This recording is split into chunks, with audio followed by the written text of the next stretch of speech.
the hump we've got to get over here is as much as anything as a mindset hump of what would happen if we just cooled the jets for a moment and on some of the issues that matter most to us, we just took a step back and we thought deeply about, are we solving the right problem?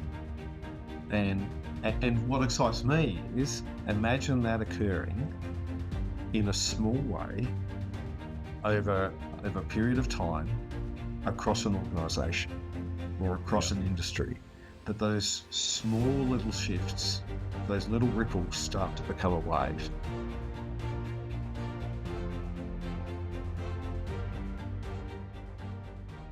Nick Fleming, welcome to the Entrepreneurial Engineer podcast. It's a pleasure to have you. Well, thank you. Great to be invited. No, that's good, mate. So, look, tell me, after reviewing your, amazing history of experience, tell me what's your current mission at the moment and what gets you up in the morning? Look, I've always found that I can't resist a good problem to solve, and I suspect that's probably like most engineers in one shape or another. But I suppose the things I'm really leaning into is some of the both enormous challenges we face, both at an industry and a societal level, but the enormous upside and opportunity that exists if we get it right. And I think we're really poised at quite a pivotal moment in history where being able to work out what are the problems that need attention and which are the ones that would be nice to have but aren't quite so important is really important. So that's what motivates me, and I'm really fortunate to be able to do that sort of work day by day in different sort of ways. So tell me, amazing, because that is, definitely the future, breaking down problems and finding solutions. I mean, what sort of solutions are you talking about? What are these problems? What are those things that what's currently on your plate that's keeping you busy? Yeah, look, some really interesting ones. I mean, at one level, I'm involved in some organisations where just getting work done efficiently is really important. And that's partly because of the volume of work that needs to get done in a really changing environment. Being able to just constantly be knowing, are we doing the next most important thing in front of us, and we're not doing more work than we need to do, and we've got it well scheduled. It's sort of what you'd consider almost hygiene, but we're challenged more than ever to be able to make sure we're scheduling and getting that work done. At the complete other end of the spectrum, there's sort of some really major challenges where, with our energy system, our water system, or you can look into our welfare system, that unless the key parts are working together and know the job they need to do, the whole system doesn't work. And in our energy transition, the energy system is this integrated whole that has to work together. And if any pieces aren't working well, the whole doesn't work well. And as we're transitioning and transforming that, getting that level of collaboration and coherence in the planning and focusing on the pieces that really matter is incredibly important, not just in terms of the energy system working well, but of course, everything that hangs off of that. All of our daily lives, the essential services we provide in water, our transportation networks. So it's that full spectrum. And I think for me, I sort of see that as a bit of an integrated whole, that if we can't resolve some of the simpler challenges in front of us, then what confidence should customers or citizens have in our ability to tackle the more gnarly ones? And so, for me, at almost every level, just making sure we're focusing on the right things. Have we calibrated the level of achievement we need to get in order for that effort to be worthwhile? And are we then pursuing the solutions that are going to make the difference? Those sort of they're easy questions to ask. They're sort of harder to answer, but I think we need to be they're the sort of things we need to be constantly focused on. I mean, how important is it in your role at the moment to ask those hard questions? Because it seems like across such a broad scale of problems, that in itself needs to be, and it sounds like maybe your core focus to really unpack some of those gnarly problems? Look, it is, and I think it's in some ways the skill that I feel I can bring to the table. Um, and in fact, it took me some time. I sort of had a bit of a crisis of confidence midway through my career, where I was struggling to work out what is my skill. And I think what I've worked out is um, I can join dots across, whether it was within a system or across disciplines, and so bring a different perspective to the challenges at hand. And probably the question that I would love to be on everyone's lips around the country, this would be sort of a life well lived for me if we could get there. That is just to get people constantly asking, are we solving the right problem? Mm, Because my hypothesis is that most of the time we're solving wrong problems. mm, And that what that means is that there's a lot of time, effort, relationships, trust, political capital that's wasted. So I fundamentally don't believe we have a shortage of time, effort, and money. I think what we're suffering from is that it's not always well placed. And that means that we sometimes find ourselves we basically have lots of persistent problems.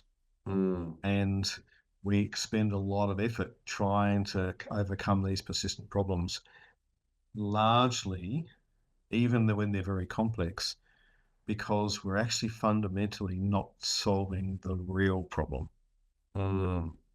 You mentioned this crisis, and Mm. I'd like to maybe unpack that and talk a little bit about that. What led you to that, and how did you have that realization that all of a sudden you weren't maybe sure, or you had a moment of clarification and thinking, "How did I get where I am?" What led to that, and how did you get through it? Yeah, look, I was had a really fortunate period of in my sort of early to mid career where I was working in a company, professional services firm, and the part of the group that I was working in, we affectionately used to refer to as the doctor's surgery, and that it was called the doctor's surgery because there was about 30 people in this sort of particular area of the building, and every person in that Mm, area had a doctorate. And I partly probably because I was exhausted when working hard, but was also, sat there one day, looked around the doctor's surgery and thought to myself, I don't think I want to be like every one of these other people. And what I mean by that was that they were deeply specialized in their particular field and incredibly good at it. But it didn't, as a friend of mine used to say, make my socks go up and down. It wasn't the thing that seemed to be motivating me. And I yeah, suppose it was just that moment in time and I've always been quite driven and focused on what I was doing, and then got to this point of saying, you know what, I'm not so sure anymore. yeah, And probably that combined with being pretty exhausted was this real moment of I feel very lost and uncertain. And I had a colleague who was a very measured and sort of wise guy, and he just said to me, I've always noticed that you've been really focused and driven, and now you're not, but that's okay.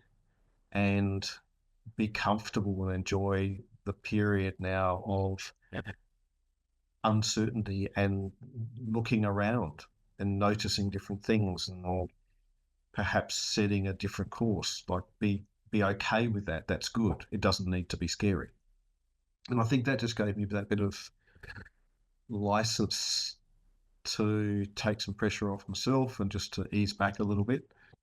And it was in that period that I then said, "Hang on a minute. Actually, I think I have worked out what I'm good at, and that is actually joining the dots, making sense of bigger picture issues, mm, mm, and that's a skill in itself." yeah. Yeah, I mean that. Everyone's hammer and tongs. Everyone's, from one thing to the next. A lot of people I talk to get 300 emails a day. They talk to 30 or 50 people in a day. They've got back-to-back meetings. Um, you know, to have that moment of, and maybe not burnout, but that moment of realization and crystallization of, well, hold on a minute. I don't have to be pushing nonstop. That's a revelation, and probably very fortunate that you even had that, because you probably would have burnt out. You would have, been Mm. lying on the floor done after realizing you're just banging your head against a wall. So on that, I went through your bio, and you are, or you were, an engineer.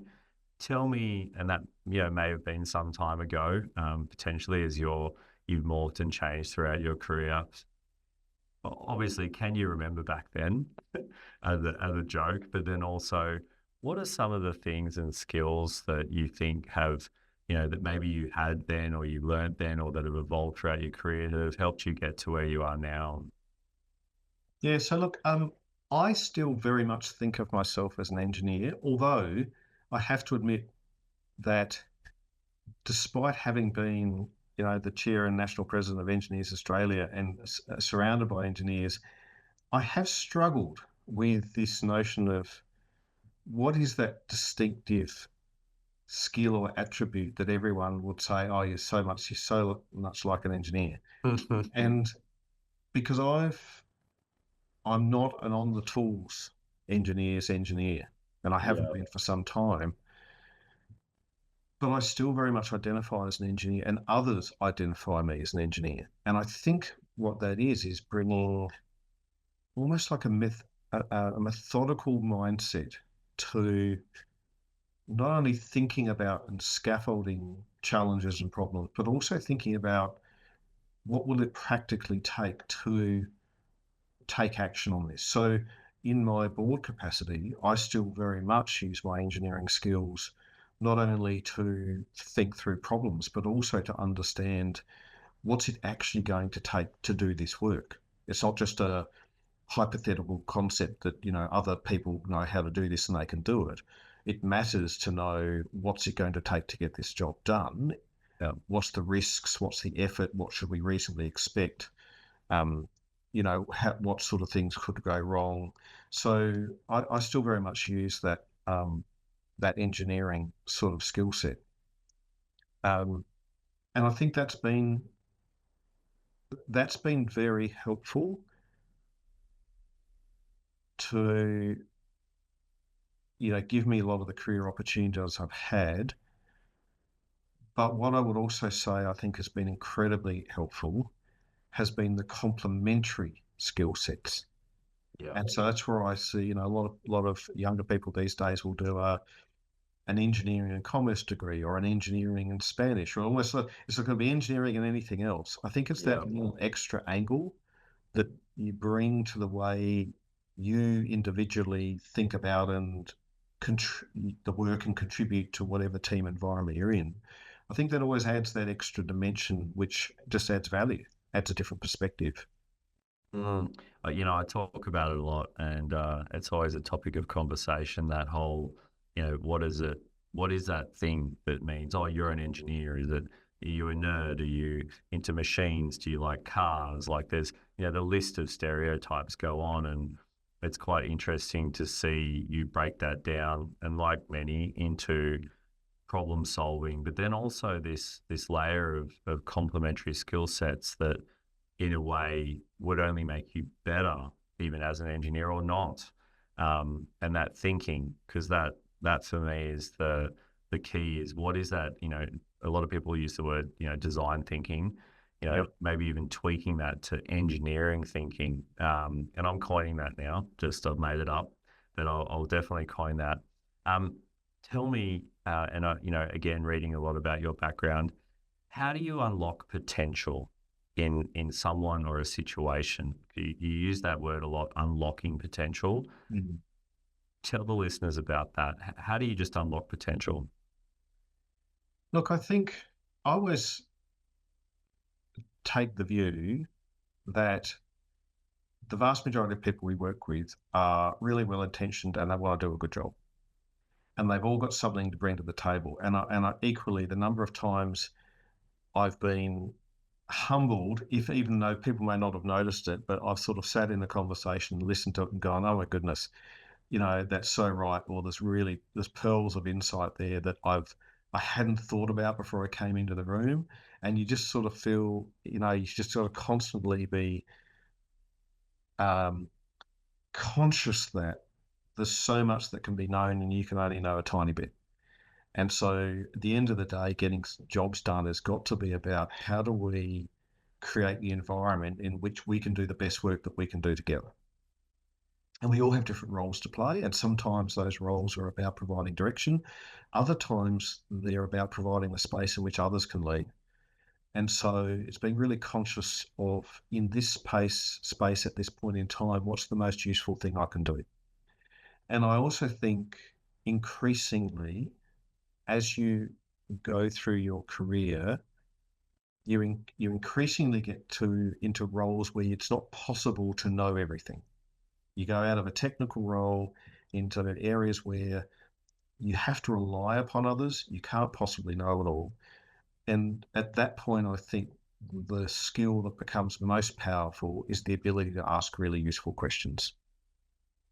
And that allows multiple things to occur. It allows other people to share their knowledge, to share their experience, to share their insight in a way that is enriching for them, and they can feel good about their contribution in a really authentic way. It creates the space in which everyone can learn about, oh, that's an interesting perspective. I hadn't thought about that. How does that factor then into my thinking? And I think people often find that quite energizing, that little, you know, flip on the situation or a new piece of data that you go, oh, yeah, okay, now the problem's a bit different. Mm. And I think also that question, which is, what's the most useful thing we can do now? Or what would the best outcome look like that we think it's really worth working towards?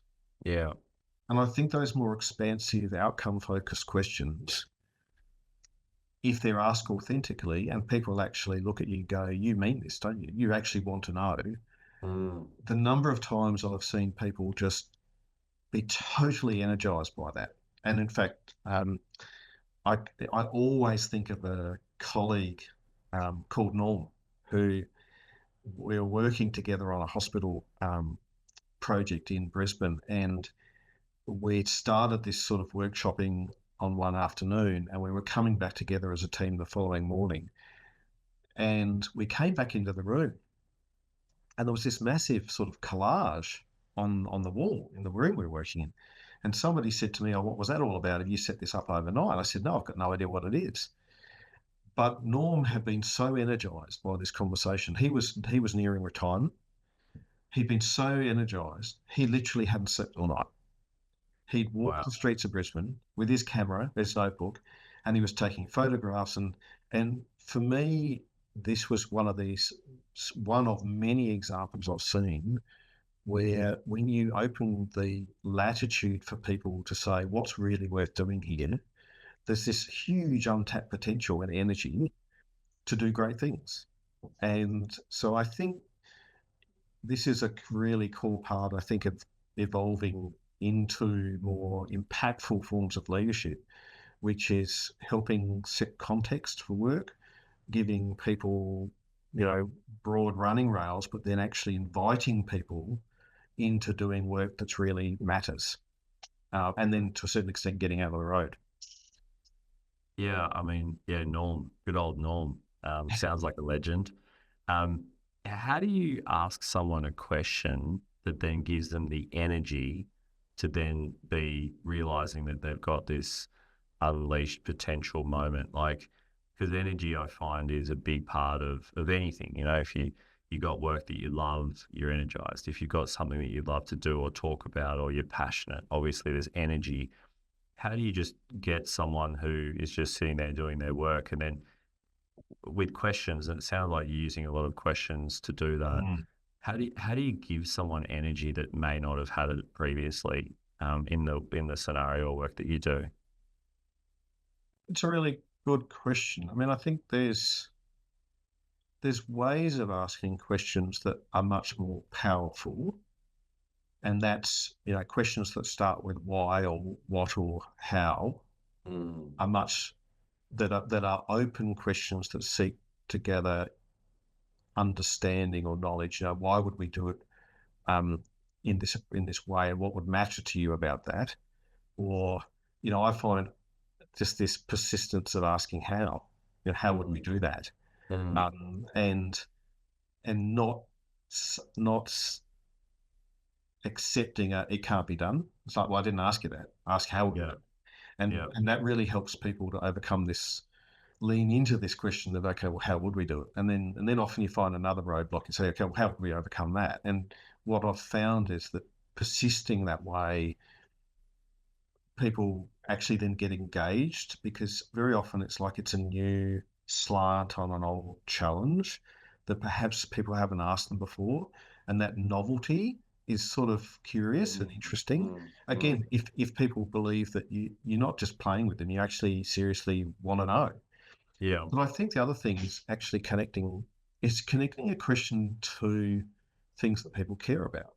And if people Yeah. are just sort of coming in, clocking on, clocking off, going through the motions,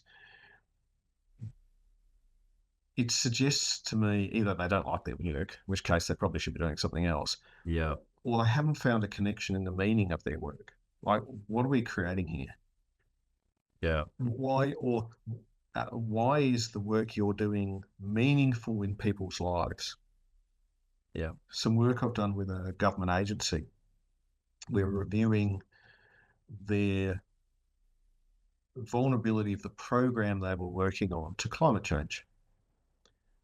And so I said, okay, well, before we can look at the vulnerability to climate change, we need to understand what's the program. What is your program of work?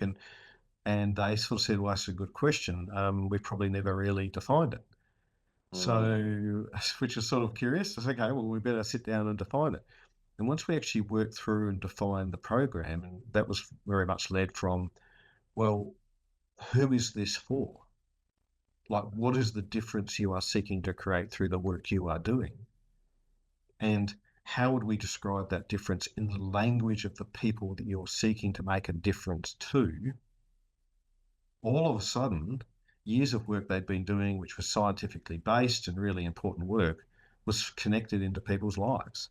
And, Yeah. they said to me, this is the first time I just feel this really matters. Not just from a science perspective, this really matters because this actually affects people's lives in ways that I can now very clearly articulate.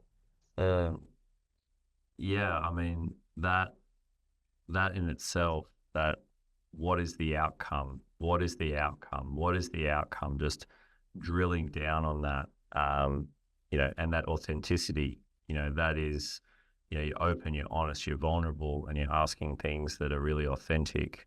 Yeah, I think you're really getting to the core of what the issue is, or the solution, or the problem.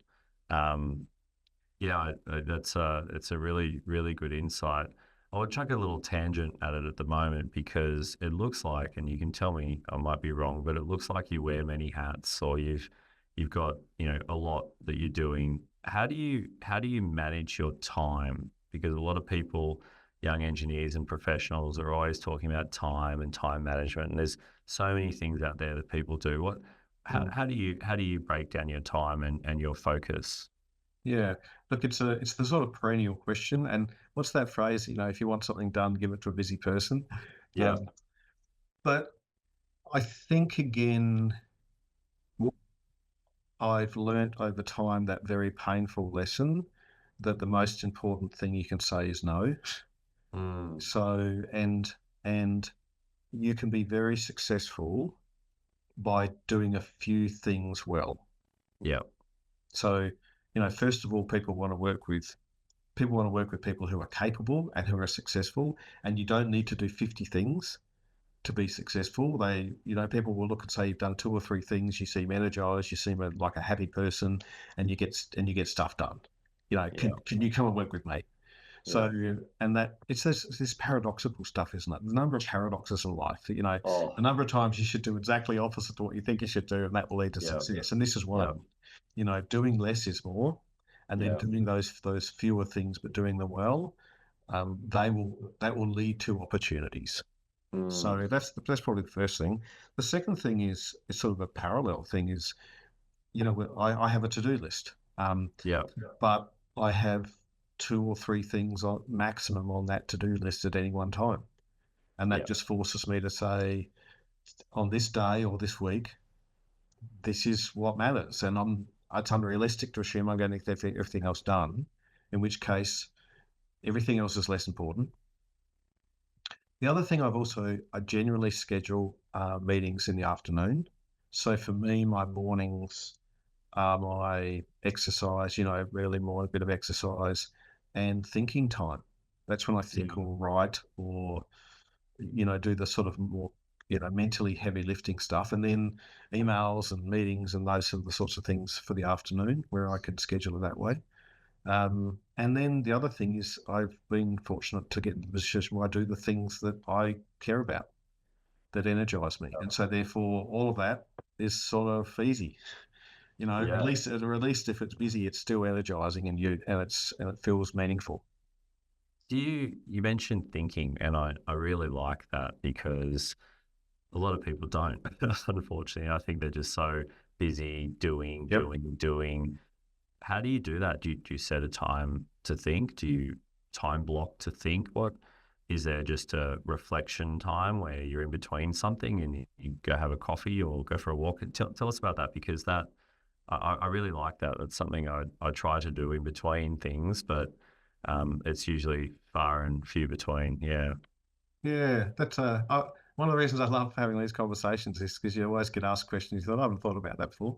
Yeah. Have a So think. look, I never, when I was younger, read much.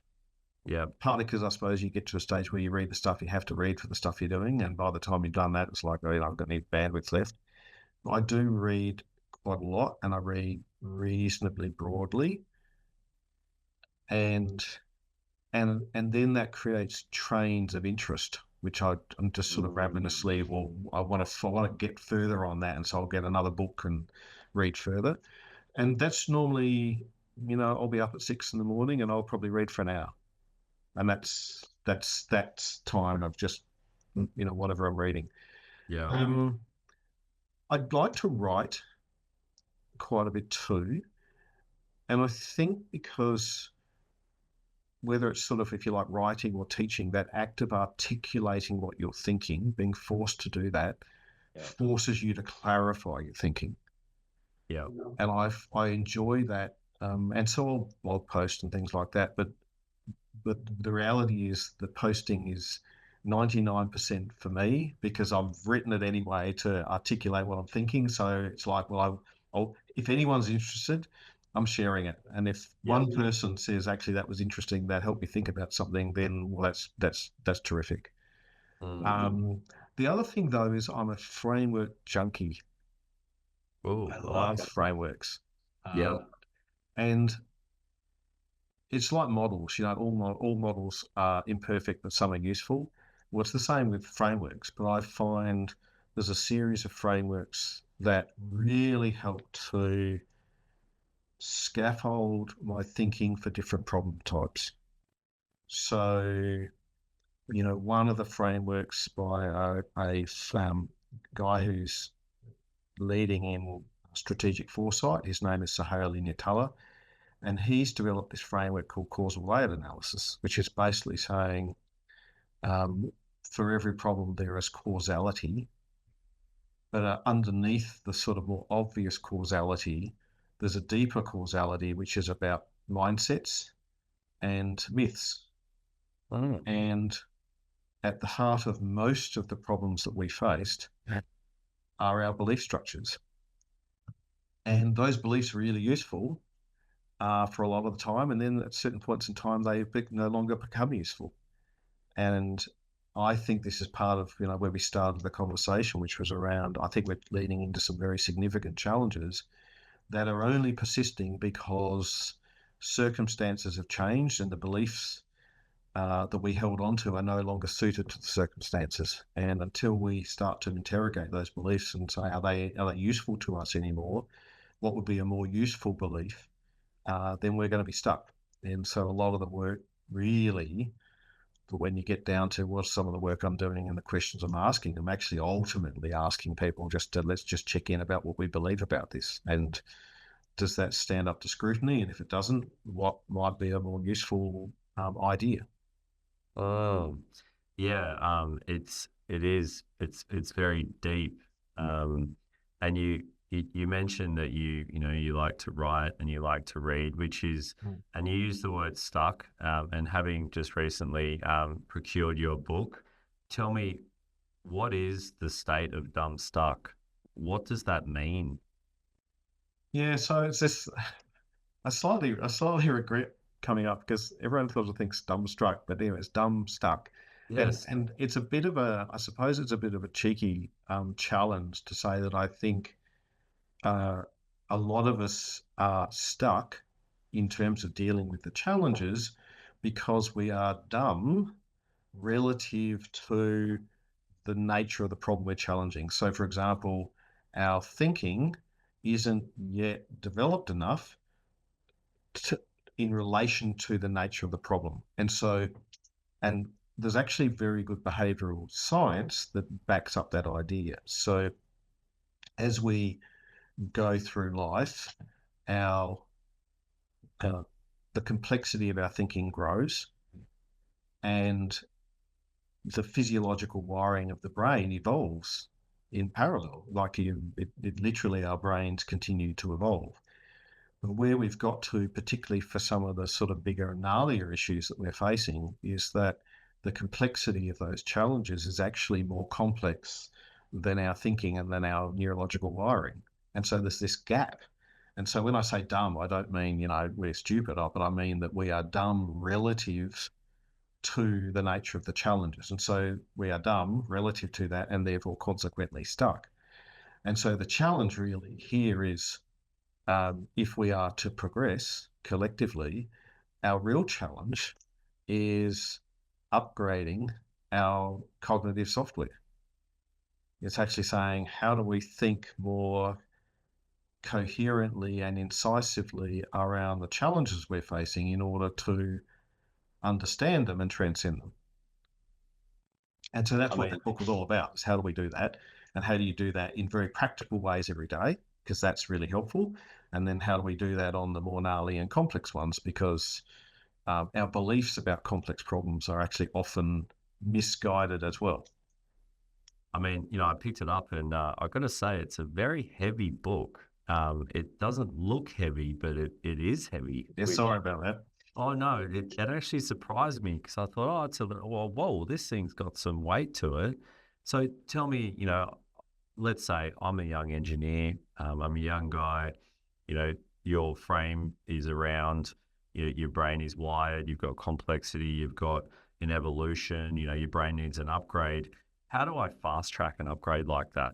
How can I, as a young engineer, take what you've learned and obviously, yep, go buy the book, that's great.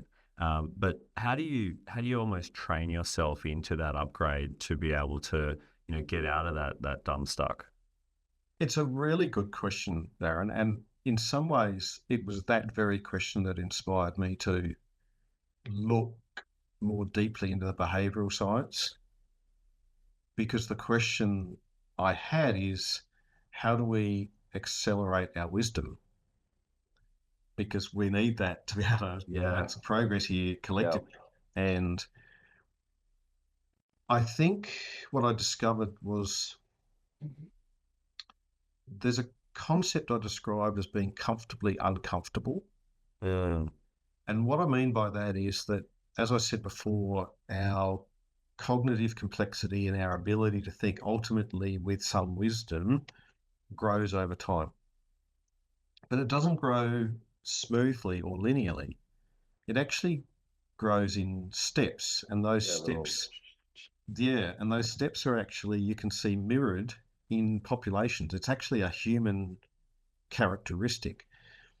And so the question then comes as to, well, how do you get up a step? If I want to be, a bit more useful and a bit cleverer and a bit more wise, how do you get up the step? And the reality is that you get up a step when you're challenged, but Mm, it's not it's not a challenge as I've got a problem here that I know how to do, but it's got a few more parameters and I just need to do some more analysis. The challenge is in the form of this is something new and novel that I don't know, or I've been promoted into a role that I don't know how to do. Uh, And it's that genuine challenge of I actually have to learn something here. And the more often you can put yourself in places of novelty, whether it's I'm reading something different that I've never read before, or I've I've taken on a new opportunity that stretches me to a space of discomfort. And of course, we've talked about comfortably uncomfortable. So it's got you to a place where you're stretched, but you're not, you're not falling and collapsing out of anxiety and this is too big for me. That's when we really grow. That's when we really learn new things and evolve. And so, as much as anything, developing a bit of a practice of what's what's the magazine I'm going to read this week that I wouldn't normally pick up? um, What's the podcast I'm going to listen to? Who's the there you person go. I'm going to sit to and have a conversation with that I wouldn't normally talk to? What's the job opportunity that I'm a bit anxious about, but I'm going to say yes, I'll give that a go. Mm, That's what accelerates development. That's what accelerates your opportunity to contribute. That's what accelerates your ability to ask the question that people go, wow, that's a great question. Um, so, yeah, that's been certainly my experience. And it's also been what I've discovered by now spending probably a better part of a decade reading about psychology and neuroscience and behavioral science. 36% of listeners won't subscribe to this podcast, and that's a real shame. If you want to help me share the stories and help others learn and grow, then please like and subscribe.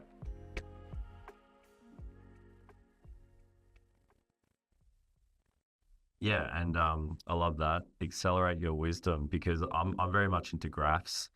I like graphs, any types of graphs. Yeah. Pictorial representation of numbers is I think that for me is amazing. And to think that that little step diagram, and I usually think about confidence and competence, but now I can see that there's this sort of challenge and wisdom step change. Yeah, I really like the analogy, and I think there'd be a lot of people that could take away a lot from that. So tell me, Chief Sustainability Officer, Mm. very interesting title, a CSO, something I'd never heard of. Tell us a little bit about that, because it seemed that was a role that you were in for some time. Look, it now seems a long time ago. It's 2007, I think it was, to about Wow. 2013. Just the other Um, day. well, but also it's interesting is that, I it it had its origins in 1992. Yeah. So I lost my first job before I started it in the recession we had to have because everyone was being laid off. I just graduated. I ended up doing something I thought I'd never do, which was postgraduate work. And I was given our common future, which was the Brundtland report, which was basically one of those very early reports on sustainable development, which Mm-hmm. totally rocked my world. It was like, well, is this all real? Is this really what's going on in the world? And so from early 92 to about 94, I did 2 or 3 years full time on sustainability in an engineering context, urban engineering, engineered systems, multi-objective decision making, machine learning, artificial intelligence, climate. And that, I suppose, in a way, then set me up to in 2007 when the company I was at the time had decided that we needed to really pay more attention to this thing of climate and sustainability, that I was invited to become the firm's first chief sustainability officer. So that earlier, in a way, doing that research and thinking 15 years earlier, uh, at the start of my career had paid off later because at the time when people were saying we need somebody with the skills to be able to think about this, I was able to put my hand up and say, I think I can help. And that was it was an extraordinary opportunity. I learned a massive amount because the role was fundamentally about helping 10,000 people across our business from Chile to Scotland think about this thing called sustainability and what it meant to the way that we created value for our clients on major projects, from hydro to power stations to hospitals to road networks and transport systems in different cultural contexts and different political contexts. The fundamental question we were asking is, what does value look like? And how do you create a project that creates value today and creates value in 10 and 15 or 20 and 50 years' time in an evolving social and environmental and economic context? And there was a lot, and that was also within a context of in sustainability. Well, in today's parlance, would mean some woke green left radical. I was going to ask something like that. Yeah. And for others, it was what was completely obvious, and anyone who's not doing this is just dumb. And it was the full spectrum. And again, it was like, well, no, everyone's just at a different point in time in their understanding, but it's not like safety. I mean, if you and I talk about safety, we can bring 10 other people in and everyone goes, yep, I've got a pretty good handle on what we mean by safety. Sustainability is not like that at all. No. And so we did a lot of work about how do you break down the existing conversations to get to a blank sheet where we can all build up one together about what it means to us and what it means to our work.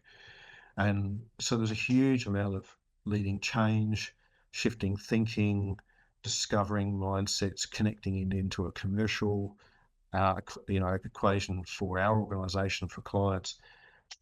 And the other thing, I suppose, that it took me some time to realise, actually, which was a wonderful opportunity and a great honour, and that was I was the only person in our organisation who saw how our whole organisation, with some depth and granularity, even the CEO didn't.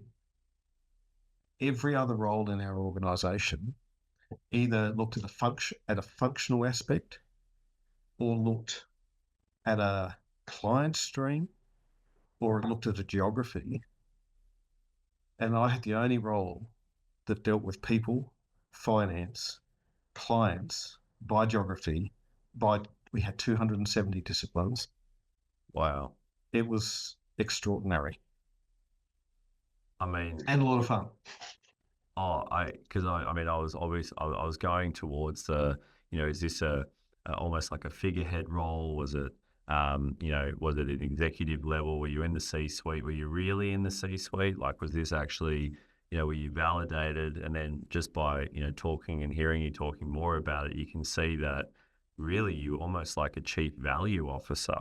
There was a CVO, if I could make up that acronym, because, and to see what impact you can have by the work that you're doing, not just the work you're doing, but how you deliver that work or any changes or minor amendments to that to bring more value. And I think sustainability is a little bit about that, because I often think it is, in a way, like engineer. It's so broad, there's a spectrum, and same with sustainability. And you're right, safety, easy, 101. But sustainability can mean so many different things. There's efficiency, effectiveness, there's layers of environmental community outcomes. And that's why I had to ask, because it sounds like such a beautiful broad role, but can have so much impact. Yeah, look, you're spot on, and part of that challenge, of course, is, well, it can mean all of those things, and that's where, though, the opportunity sits to ask people in this context, what is valuable for your client? What does that look like? And there's no right answer here, but there's almost certainly a better answer than the one we're probably thinking about now. And it also, though, challenged fundamental behaviours like, is it okay to ask our client about these things? Hasn't our client just given us a brief and a scope, and our job is to do that? Is our job really to challenge that? And yet, what I've found particularly increasingly is that clients really value people who can help them think. who can, in a way that's constructive, and again, it's authentic. It's like, Yep. I'm here to try and help you, and if I can help you do something better and more valuable, then that's great. If I can't, that's fine. We'll find somebody else. And in fact, I heard a story of a very good friend of mine who was a colleague who received a phone call from the assistant to the CEO that he was working with. Wow. And the assistant said to him, look, I just need to tell you, my boss loves having conversations with you. He gets enormous value out of them. But the issue is that he sees that sitting through your presentations is the price he has to pay to get to the point where he can actually then have the conversation with you that he really wants. Wow. And it was that, just don't do your presentations. He will pay, he'll still pay you. He just wants you to come and talk, because it's in that interchange and thinking together that he's getting all of the value. And that was just both quite a funny story and a lovely story, but it actually just revealed that, people do want to do meaningful, useful work, and we shouldn't always assume that everyone has the answer. And if you can open up a conversation in a way that's constructive, then a lot of people really want that, particularly in these times we feel so challenged, particularly where things are changing, particularly where there's no immediately obvious answer that we might once have thought was very clear and no longer is. Oh, I mean, you talk about that quite openly, being a client and a consultant in many different forms throughout my career. The client is always right. I've seen it go well. I've seen it go very poorly. But, that challenging the status quo, challenging a brief, this might be the wrong direction here, client. I mean, to be able to have the confidence and the ability and the skill set to do that, because you don't often see that. You don't often hear people tell stories like that, and I think they're very important, because I see in industry a lot of people just do. There's no one just taking a moment and just going, hold on, like, is this the right pipe type, or is this road in the right way, or whatever it might be. And that in itself, I think, is something that I'm very passionate about and want to try and bring to the audience, is just that, hey, be curious, ask those questions. It's okay to challenge even your mentor or manager on something if you've got a different take, because a lot of people just stay quiet and put their head down and, bash the keyboard, until the sun goes down, and then they do it the next day. So I think we need more of that. Look, I think you're totally right. And so what's been curious to me then about that is, why is that so hard to achieve? And in a way, there's that perhaps uncommon wisdom, which is the classic sort of Einstein phrase that, spend 55 minutes working out what the problem is and then 5 minutes working out the solution. But it isn't the behavior we see commonly. And so the question for me is, why is that? And why is it so hard to change? And there is that reality.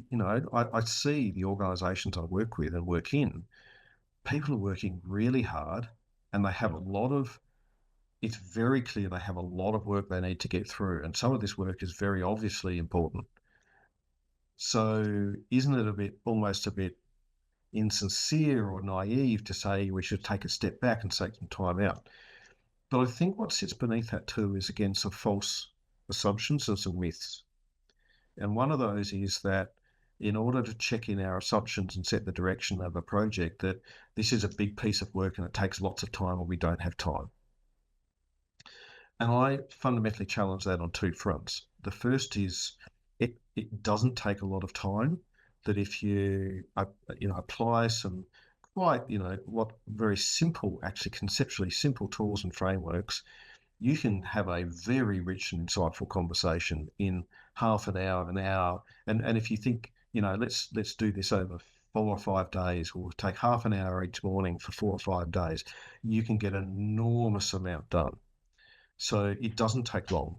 But the next thing, though, which is really important, is what's the consumed time, effort, and resources that you're expending if you're going in the wrong direction, if you're solving the wrong problem. That is in an instance expensive, and cumulatively over time is phenomenal. It's costing our economy billions upon billions of dollars every year. Yeah. This is not a time, effort, money issue. This is a mindset issue. And so, and very often the other thing is that what you find is when you actually clarify what is useful to do, what the outcomes you try and achieve, and a more useful approach in terms of actually focusing on the levers that will really make the difference to creating the change or delivering an asset that's really valuable, as distinct from doing the same old thing we always did. That clarity and simplification often results in less time, less resources, more saved money, less impact, less rework.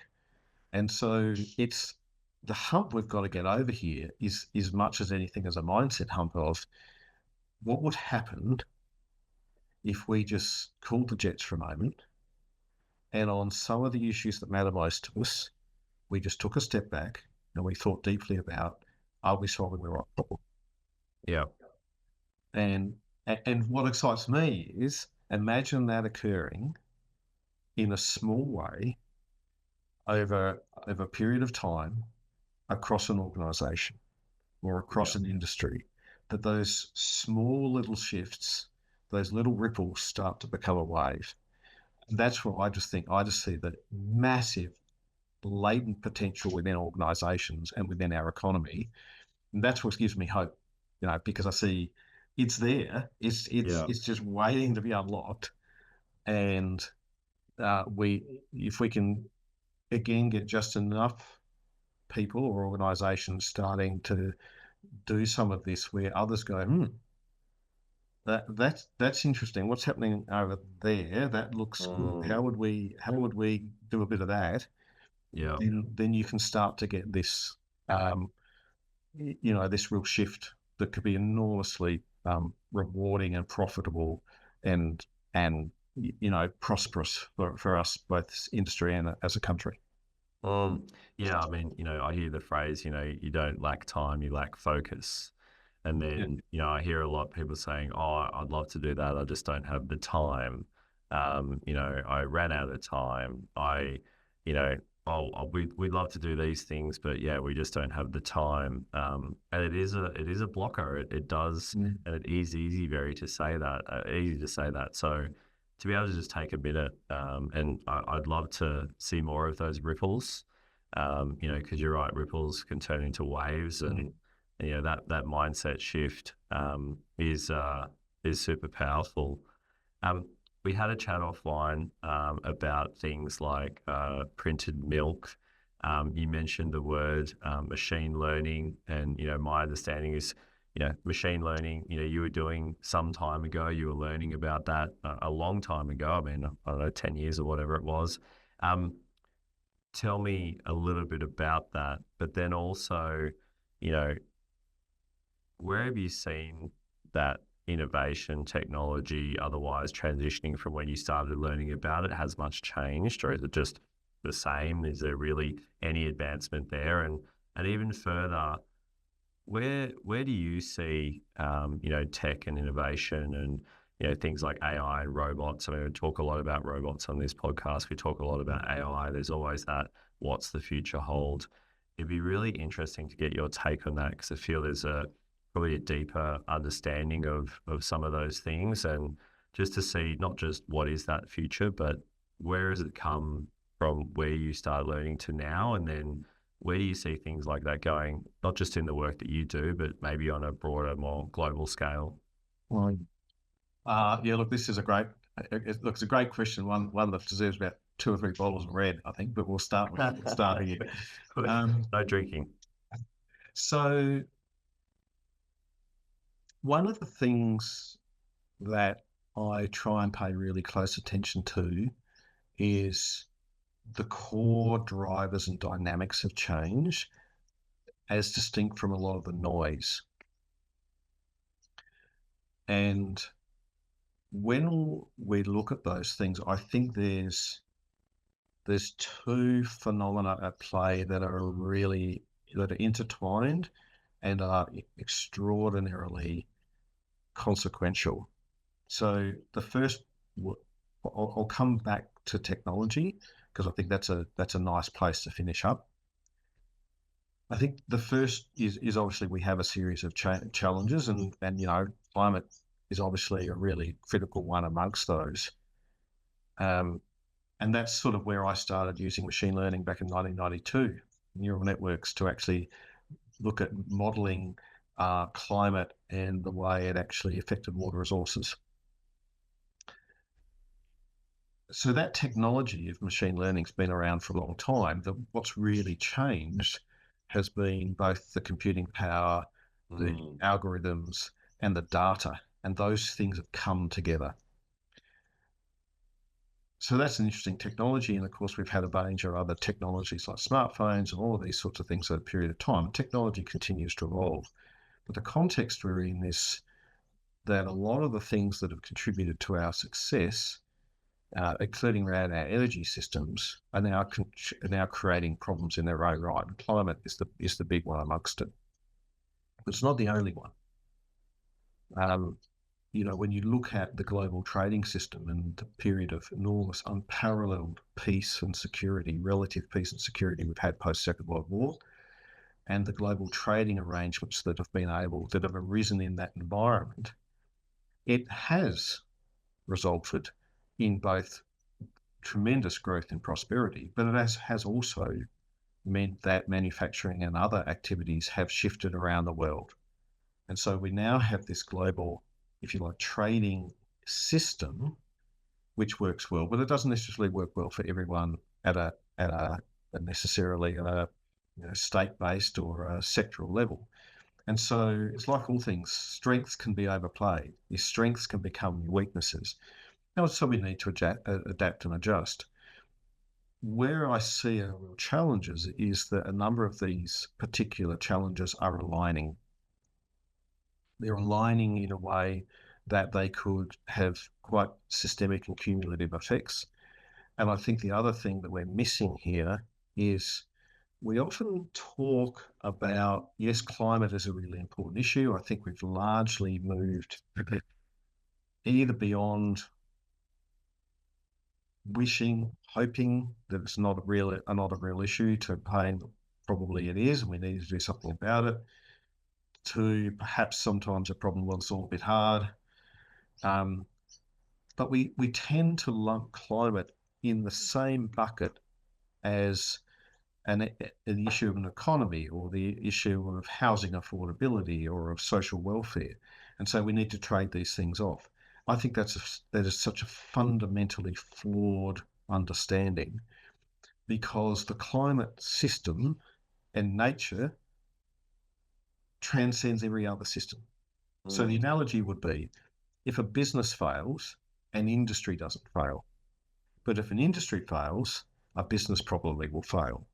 When a higher order system fails, those below it also suffer. Climate and nature is our highest order system. Yeah. And is the only one that is not a human construct. It's the only one that's not a manifestation of an idea. Every other system we work with is a manifestation of our idea, and therefore they are flexible. They can change. So if we get the climate one wrong, that's really problematic. Now, I suppose where I see the upside here is these major issues, to some extent, have also been driving technology changes. And I'm not just talking about technology because I'm an engineer. It's because if you think about what creates genuinely new value in society, it is new technologies, whether those technologies are ideas like business models, or they are technologies, things like smartphones. That's where genuinely new value is created, as distinct from clipping the ticket on a financial transaction. And what's happening around technologies, I think, is profound and very important.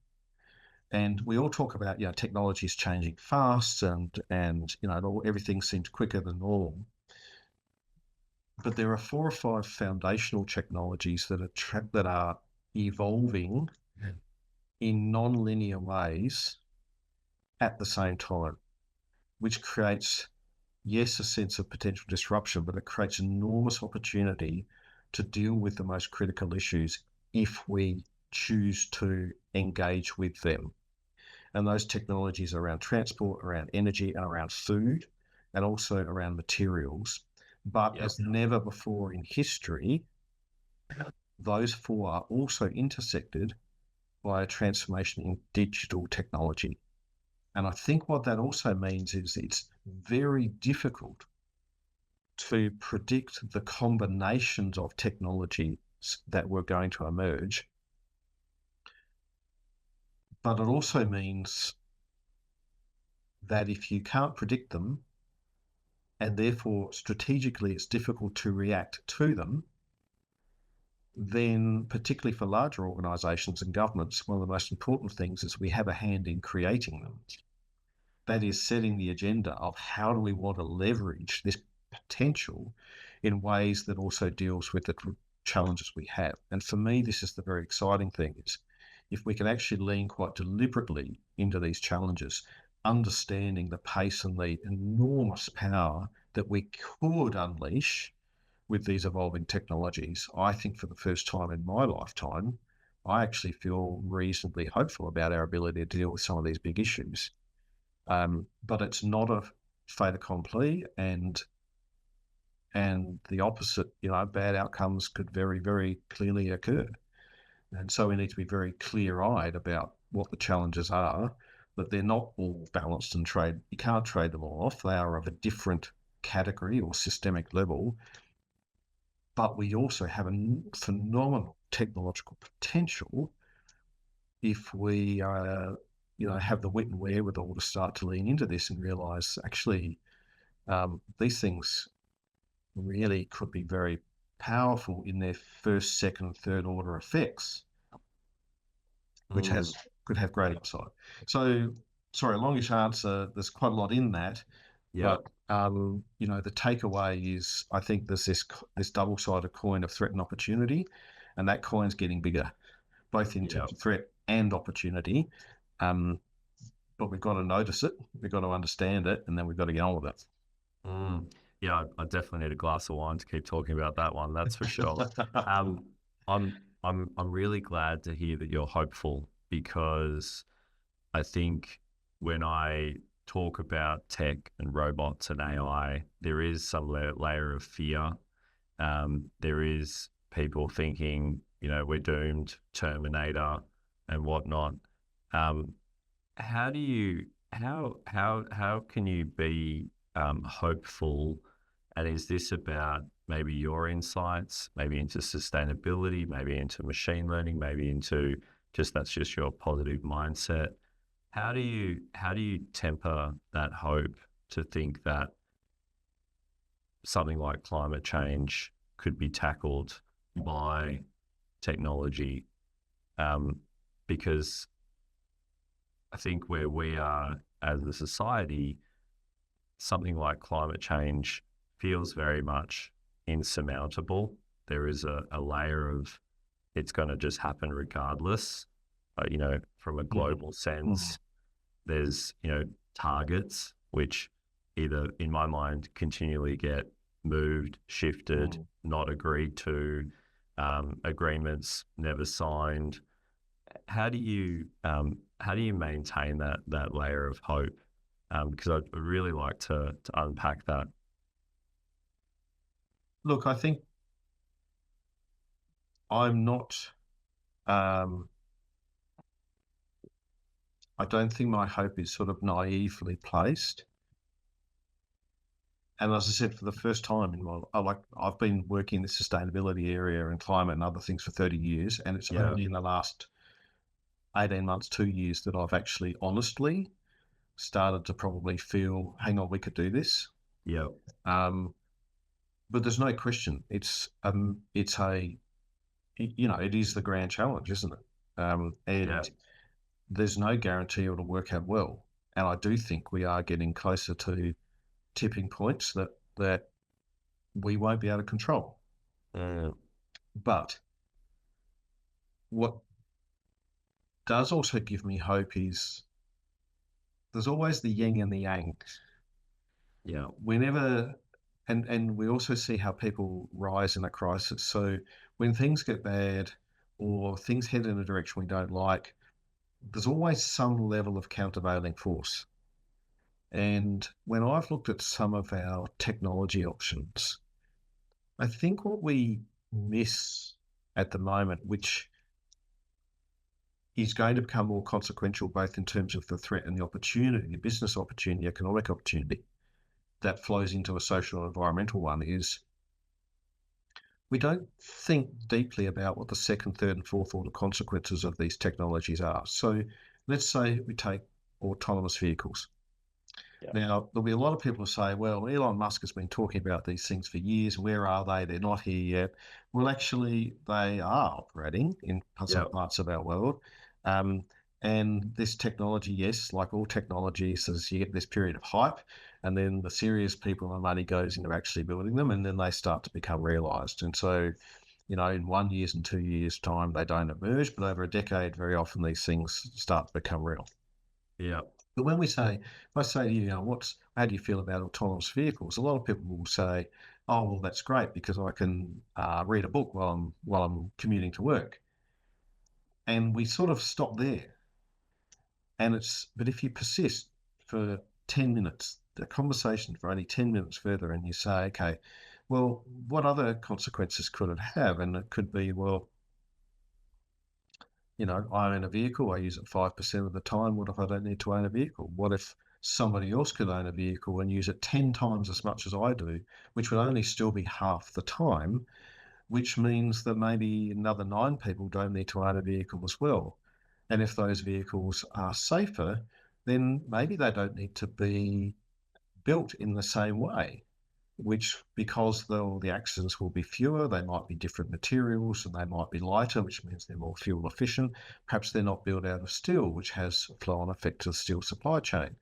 And these Yeah. ripple effects, and when you start to play this out and then start to say, well, which of these things give us exciting opportunities, you start to see for that one 3-minute conversation where you start to say, hang on a minute, there's a lot more here, isn't there, going on? A lot more opportunity to lean into and to realize, and that's just one.